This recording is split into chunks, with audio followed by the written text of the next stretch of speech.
आज हमारे को प्रूव करना है कि ये वाली थ्योरम है कि sum of all angle of a triangle is 180। मतलब ट्रायंगल के तीनों इंटीरियर एंगलों का सम कितना होता है, 180 होता है।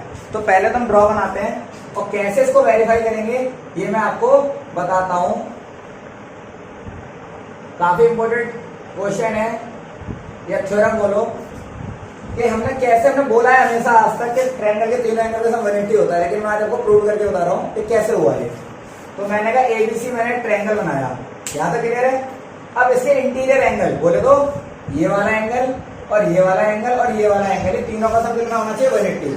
अब इसको करना क्या होता है तो पहले मैं आपको समझाता हूं। तो पहले तो आप लिखेंगे गिवन, क्वेश्चन में गिवन क्या होता है। तो थ्योरम को प्रूव करने के लिए भी एक प्रेजेंटेशन होती है और कैसे प्रूव करना है तब आपको नंबर मिल पाएंगे। तो पहला रीजन आता है प्रेजेंटेशन का गिवन, फिर आता है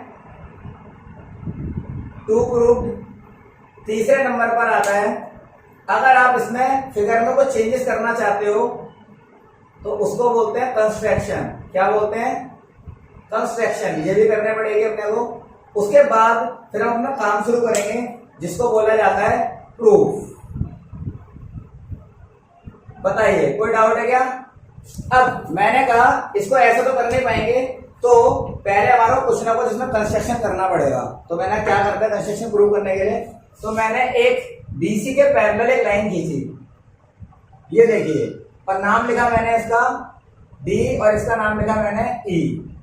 मैंने क्या करा, बीसी के पैरेलल एक लाइन खींची डीई। यहां तक कोई डाउट है।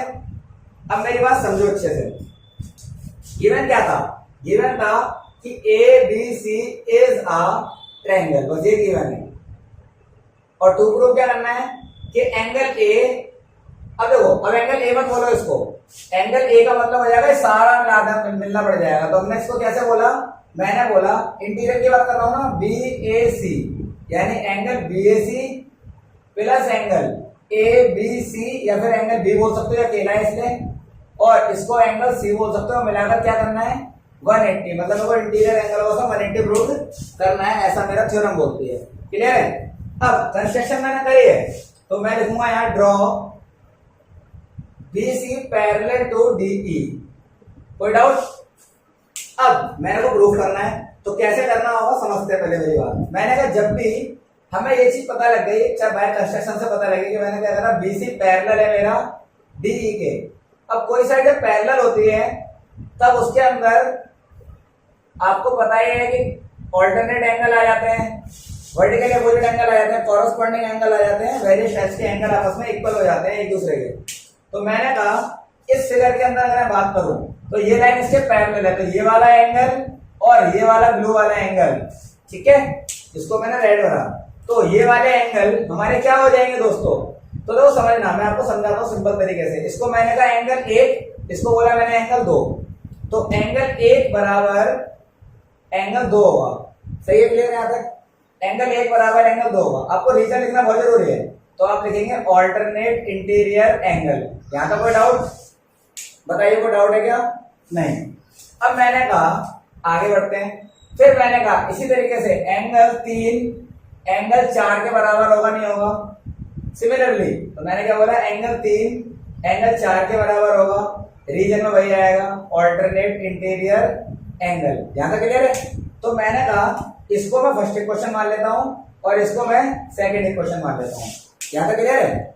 अब मैंने कहा ये एक लाइन बन रही है, ये एक स्ट्रेट लाइन बननी है, और स्ट्रेट एंगल कितने का होता है, ये प्लस ये प्लस ये, बोले तो लीनियर पेयर। तो मैंने क्या बोला, तो मैंने कहा so angle 1 plus angle BAC, बीच में जो ये वाला एंगल है BAC, ये भी सी पे पड़ रहा है लाइन पर, और एंगल 3, ये तीनों मिलाकर क्या होंगे, 180। और रीजन भी लिखना पड़ेगा, क्यों लिख रहे हो आप इसको, तो आप बोलोगे लीनियर पेयर। यहां तक कोई डाउट। अब मेरी बात समझो, हमने जो इक्वेशन बनाई है उसका यूज तो करना पड़ेगा। तो एंगल 1 किसके बराबर है, एंगल 2 के। तो मैंने एंगल 1 की जगह लिखा दोस्तों, एंगल 1 की जगह लिखा एंगल 2, और BAC की जगह मैंने एज इट इज लिखा, और एंगल 3 की जगह लिखा मैंने 4, बोले तो ये वाला 4, क्योंकि बराबर है आपस में, देख लो, है ना। और यहाँ आ जाएगा 180 और रीजन में लिखोगे आप from equation first and second, क्योंकि मैंने दोनों इक्वेशनों को यूटिलाइज कर लिया। यहां तक कोई डाउट है क्या? अब एंगल 2 को क्या मैं बी भी बोल सकता हूं? तो मैंने कहा एंगल बी, ये तो मेरा है ये एंगल बी ए सी, और ये वाला एंगल मेरा क्या हो जाएगा दोस्त? 4 को मैं बोल सकता हूँ एंगल सी, मिलाकर हो जाएगा 180। बताओ यहां तक कोई आपत्ति?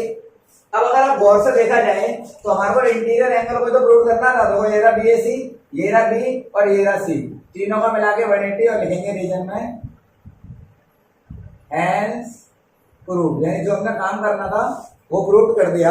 इस तरीके से हम बोल सकते हैं कि ट्रायंगल के तीनों एंगल का सम 180 होता है, हैंस प्रूव। आया समझ? क्लियर है? Okay guys.